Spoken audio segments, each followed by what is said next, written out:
ഒരു ഇമാമ പറഞ്ഞിട്ടുണ്ട്, എൻ്റെ ഉമ്മ മരിക്കണതിന്റെ മുമ്പ് മരിക്കാനും എനിക്ക് പേടിയാണ്, എൻ്റെ ഉമ്മ മരിച്ചതിന്റെ ശേഷം ജീവിക്കാനും എനിക്ക് പേടിയാണ്. ഒന്ന് ശരിക്കും ആലോചിച്ച് നോക്കി നിങ്ങള് ഈ വാക്ക്. ഉമ്മ മരിക്കണതിന്റെ മുമ്പ് മരിക്കാൻ പേടി എന്താ? ഉമ്മാനെ നോക്കാൻ പിന്നെ ആരാ ഉണ്ടാവുക?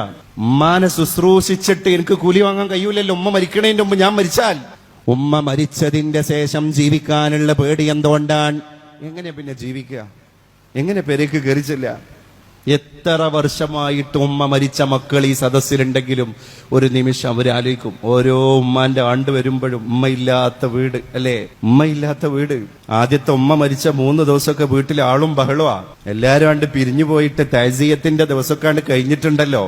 ഉറ്റവരും ഉടയവരൊക്കെ അവനാന്റെ കുടിക്ക് അന്തപ്പക്കം മിന്തപ്പക്കാണ്ട് പോയതിന്റെ ശേഷം ഉണ്ടല്ലോ, പെരേലുണ്ട് നിറഞ്ഞു കിടക്കുന്ന ഒരു ശൂന്യത. ഒരു മുറിക്കും ചെല്ലാൻ വയ്യ. അവിടെ ഉമ്മാന്റെ പർദ്ദ, ഇവിടെ ഉമ്മാന്റെ ഷാള്, ഇവിടെ ഉമ്മ വെച്ച കഞ്ഞിപ്പാത്രം. അടുക്കളയിൽ നിന്ന് എങ്ങനെ ഇനി കഞ്ഞുടിക്കുക? നമ്മൾ ചിന്തിക്കണം. ഉമ്മ മരിച്ചതിന്റെ ശേഷം ജീവിക്കാൻ പേടി.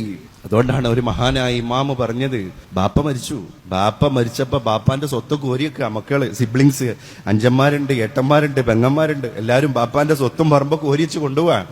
ആ കൊണ്ടോണ്ടതിന്റെ ഇടയില് ഈ മഹാനായ മനുഷ്യൻ പറഞ്ഞു, നിങ്ങൾ ബാപ്പാന്റെ സ്വത്തും പറമ്പും കോംപ്ലക്സും ഒക്കെ കൊണ്ടേക്കോ, ബാപ്പ ഈ ദുനിയാവിൽ ഇട്ടേച്ച് വെച്ച ഒരു സ്വത്തുണ്ട്, അതെനിക്ക് വേണം. ഇത് ലിസ്റ്റിലില്ലല്ലോ. അയാൾ 10 സെന്റും 15 സെന്റും 5 ഏക്കറി ഒന്നും എടുത്തിട്ടില്ലല്ലോ. എന്താ പിന്നെ ഈ ബാപ്പ ഇവിടെ ഒഴിവാക്കി പോയ ഒരു സ്വത്ത് ഞാൻ കൊണ്ടുപോകുന്നു പറഞ്ഞത്? ആ മനുഷ്യൻ കൊണ്ടുപോയത് ഉമ്മാനെയാണ്. സ്വന്തം പെരേക്ക് ഉമ്മാനെ കൊണ്ടുപോയി. ബാപ്പ ഒഴിവാക്കിയ ആ സ്വത്ത് എനിക്ക് വേണം. കാരണം ഉമ്മാനെ പരിചരിച്ചാലുള്ള കൂലി എന്താണ് എന്നുള്ള ഈ കിതാബിൽ പഠിച്ചണ്.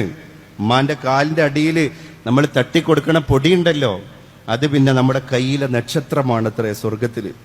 ആ കുട്ടികളാണ് 20 വെട്ട് വെട്ടിയിട്ട് ഉമ്മാനെ കൊല്ലണത്. മനസ്സ് മരവിച്ചതാണ്, മനസ്സ് മരവിച്ചതാണ്.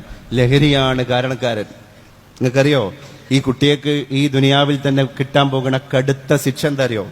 ഈ കിക്കൊക്കെ കഴിഞ്ഞ്, ഈ ലഹരിയുടെ ഹാങ് ഓവറൊക്കെ കഴിഞ്ഞ് അള്ളാന്റെ തൗഫീഖ് ഉണ്ടെങ്കിൽ ആലം ദുനിയാവിൽ നോർമൽ മനുഷ്യനായി അവർ ജീവിക്കുകയാണെങ്കിൽ ആ ജീവിതമാണ് ഇനി അവർക്ക് കിട്ടാൻ പോകുന്ന ഏറ്റവും വലിയ ശിക്ഷ.